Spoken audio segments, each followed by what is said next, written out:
So let's hop right. I know. Said, let's hop right into it. What do you think of the comedic aspect of Saints Row? It's become kind of iconic, and how did you bring that to the new game? We definitely have had a lot of fun with that. It's definitely a hallmark of a Saints Row game, I would say, with that. And I think that, we kind of had a lot of fun in particular with the presidency angle. Just trying to think about the leader of the Saints, who's basically a psychopath, leader of this crazy gang, now being the president and leader of the free world. That has just given us all kinds of opportunities for new fun and humor. How can you expand on the choice between being a Democrat and a Republican or a Libertarian? Are you guys given that, or are there other options? It's funny, we talked a lot about that, and what we decided was to go very neutral for it, and instead we definitely have some options, but they're more in the spirit of Saints Row, let's just say. So you are given the option of being able to cure cancer or end world hunger. That feels very noble. But you're also able to decide for this particular politician who's giving you trouble, do I punch him in the face or do I punch him in the balls? Those are the kinds of choices we think are much more meaningful to our players.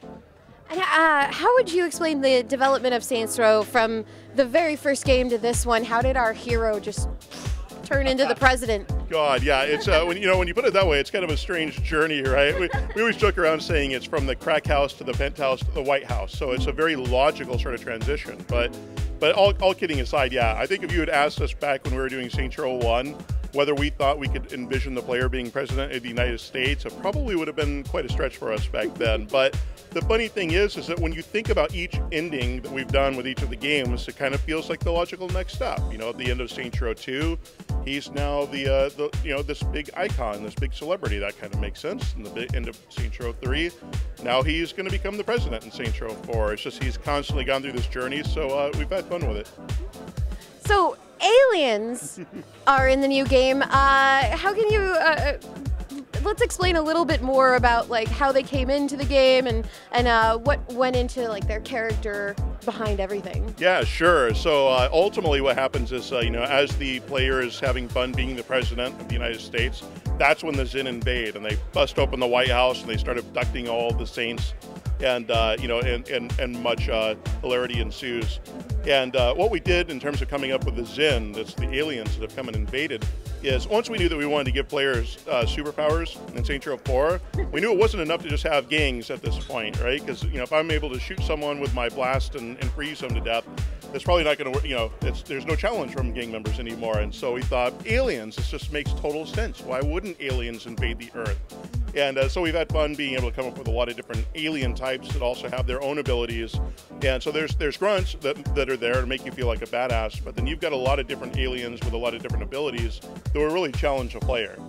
So speaking of ability, let's go into the combat system. What can you tell us about some of the new guns or some of the new powers? Yeah, sure. Well, we unveiled 2 new powers today. The first one is called Buff, and anything that is near the player, they'll just suddenly catch on fire.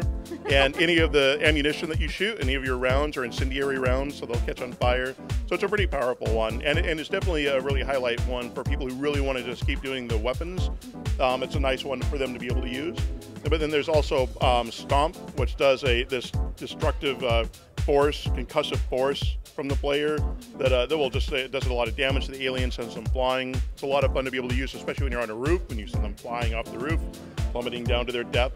And then one of the new weapons we introduced today is the black hole launcher. And what it does is exactly what it sounds like, which is to launch a miniature black hole, which sucks all the enemies, cars, mailboxes, anything that's close by gets sucked into it, and then it blows up. It's we've had a lot of fun with our weapons in Saints Row for sure. I can tell. So what do you see for the future of Saints Row? Oh my, that's a good question. It's funny, we never quite know what the heck we're going to do next, and we like to talk about when we were finishing Saints Row the Third. We didn't think there was anything you could possibly do that was more crazy than Saints Row the Third. We thought, we've taken this as far as it can go. And then here we are with Saints Row 4, where we took it quite a bit further than 3. So I stand here thinking, there's probably nothing more we can do than superpowers and aliens, and you're the President of the United States. But who knows? When we're done with Saints Row 4, I'm sure we'll come up with something.